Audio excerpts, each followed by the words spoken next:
آج کس قدر ظلم ہو رہا ہے.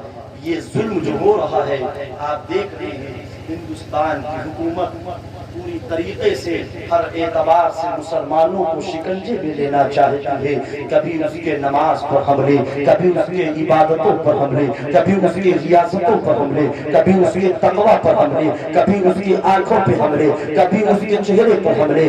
آپ سوچ رہے ہوں گے چہرے پر حملہ کیسا؟ یہ چہرے پر حملہ نہیں تو کیا ہے, نور الہی کو غائب کیا جا رہا ہے فیشن کے نام پر, لباس کو اعلیٰ لباس کو زائل کیا جا رہا ہے فیشن کے نام پر. یہ پوری پلاننگ ہے مسلمانوں کو تباہ و برباد کرنے کی. مگر یاد رکھو مسلمانوں, گھبرانے کی ضرورت نہیں ہے, پریشان ہونے کی ضرورت نہیں ہے. حکومتیں آج سے نہیں, حکومتیں بہت پہلے سے اسلام کی دشمن ہیں. مگر یاد رکھنا حکومتیں کچھ نہیں کر پائیں گی اگر تم استقامت پذیر اگر اسلام ہو جاؤ. خواجہ غریب نواز کو بھی ستایا گیا تھا, وقت کے حکومت والوں نے ستایا تھا, جادوگروں کو بھیجا تھا اور تمام طریقے سے آپ کے اوپر ظلم و بربریت کیا تھا.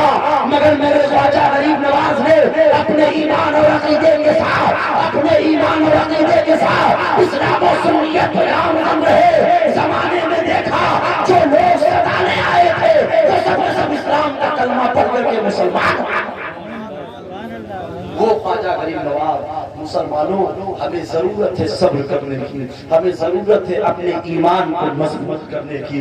وہ خواجہ غریب نواز جب ہندوستان آئے مسلمانوں اسلام کا پیغام عام کیا. آج ہم اور آپ سننے والے کہتے ہیں حضرات اب کیا ہوگا, باطل قوت حکومت پر آ گئی ہے, اب تو ہمیں نکال دے گی, اب تو دھمکیاں مل رہی ہے. ہماری حکومت آئے گی مسلمانوں کو بھگا دیا جائے گا, ہماری حکومت آئے گی مسلمانوں کو کھدیڑ دیا جائے گا, ہندوستان سے ہٹا دیا جائے گا. میں نے کہا نادان ہے وہ لوگ. آج 809 سال ضرور ہوئے ہیں خواجہ غریب نواز کے رسالے پر ملال کو, مگر ذرا تاریخ اٹھا کر کے دیکھ لے. جب خواجہ غریب نواز ہندوستان کی سرزمین پر آتے ہیں اور ایک جگہ پر بیٹھتے ہیں اور جیسے آپ تشریف رکھتے ہیں وہاں پر کیا ہوتا ہے, راجا کے سپاہیان آتے ہیں, اونٹوں کو لے کر کے آتے ہیں. اے بابا یہاں سے اٹھو اور کہیں اور چلے جاؤ, یہاں تم نہیں بیٹھ سکتے ہو, یہاں پر میرے راجا کے اونٹ بیٹھیں گے.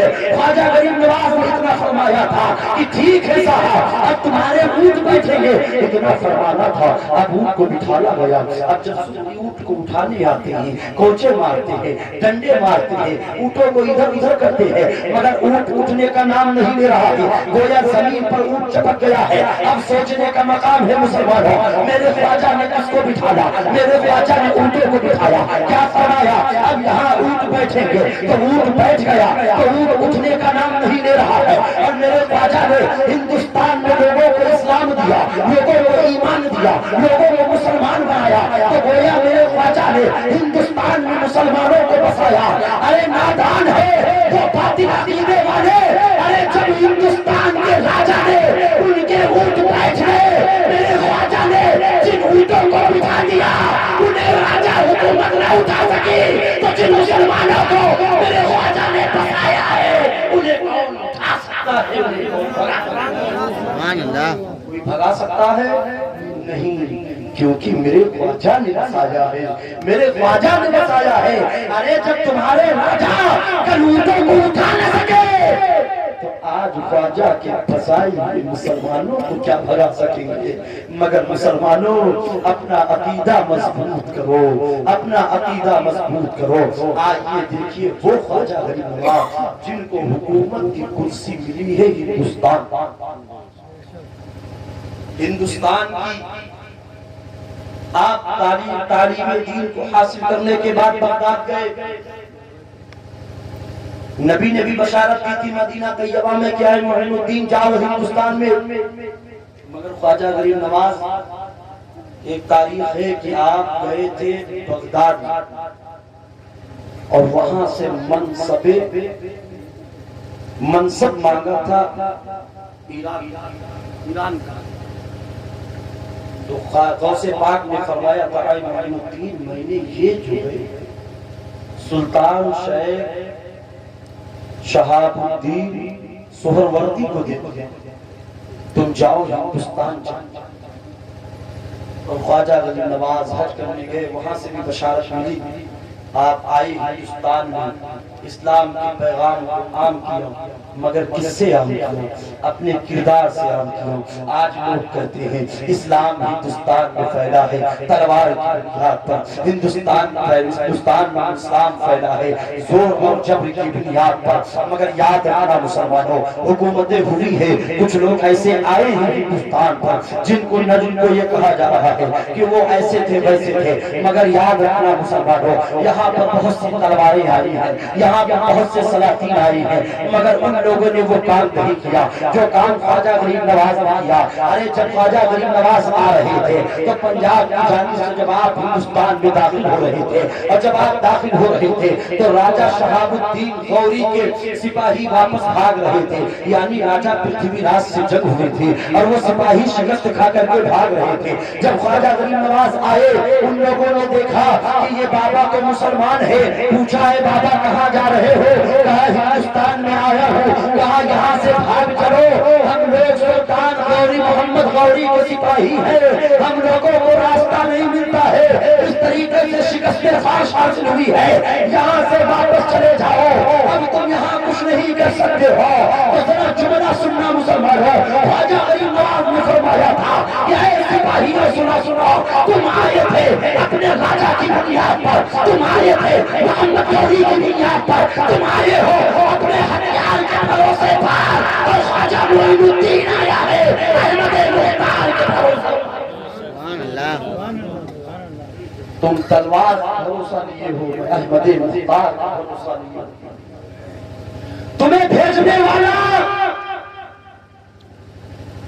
محمد غوری ہے اور مجھے بھیجنے والا محمد عربی ہے، سبحان اللہ۔ اور جب آئے مسلمانوں، لوگ کہتے ہیں جناب اسلام پھیلا ہے بابر کی تلوار سے، بابر کی تلوار سے، بابر کی تلوار سے، بابر کی تلوار سے، بابر کی تلوار سے۔ نادانا، تاریخ اٹھا کر کے دیکھو، ہندوستان میں اسلام بابر کے تلوار سے نہیں پھیلا ہے، اگر پھیلا ہے تو میرے خواجہ کے کردار خواجہ کے کردار سے پھیلا ہے۔ وہ خواجہ جب چلتے لوگ دیکھتے انداز شان اسلام قبول کر لیتے، دیکھتے انداز گفتگو کو اسلام قبول کر لیتے، دیکھتے عبادت و ریاضت کو اسلام قبول کر لیتے۔ وہ میرے خواجہ کی ذات درتے گئے۔ خواجہ غریب نواز کی حکومت کس نے دی ہے؟ اللہ کے رسول نے دی ہے، غوث پاک نے دی ہے، اور ایسی حکومت عطا فرمائی ہے کہ اس حکومت میں اس ہندوستان میں بظاہر کوئی بھی حکومت آئے اور کوئی بھی کرسی پر آئے مگر وہ کرسی سے اترتا رہے گا، مگر وہ کرسیاں بدلتا رہے گا، مگر خواجہ غریب نواز کی ایسی کرسی ہے۔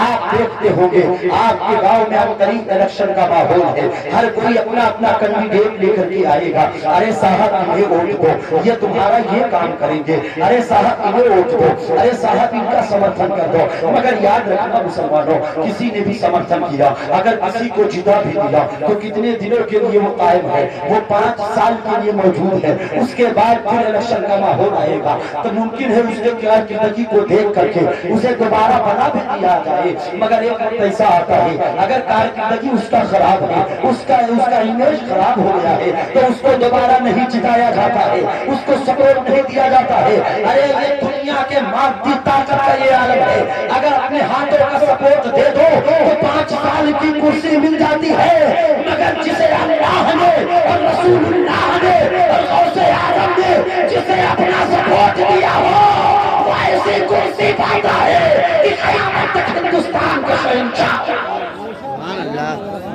حکومتیں کرسی پر کوئی بھی بیٹھے، راجہ تو میرا خواجہ ہے۔ ارے حکومت اصل وہ نہیں ہے کہ کرسی پر بیٹھ جاؤ ظلم کے سہارے، جبر کے سہارے، تشدد کے سہارے، مگر کچھ قوم کچھ ایسی بھی پرجا ہوتی ہے، کچھ ایسے بھی لوگ ہوتے ہیں جو لوگ دل سے بھی نہیں مانتے ہیں، مگر واہ میرے خواجہ تیرے کردار کا کیا کہنا، تیرے گفتار کا کیا کہنا۔